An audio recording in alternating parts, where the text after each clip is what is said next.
Here we are in downtown Miami.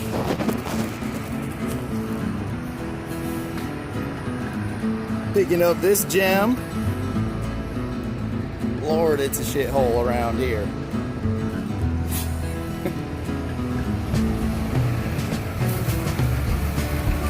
What kind of goodies are going to be in the mail truck?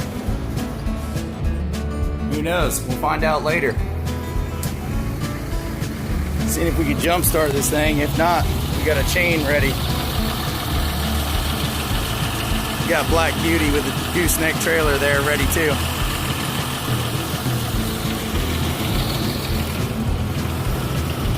What do you guys think? Ice cream truck?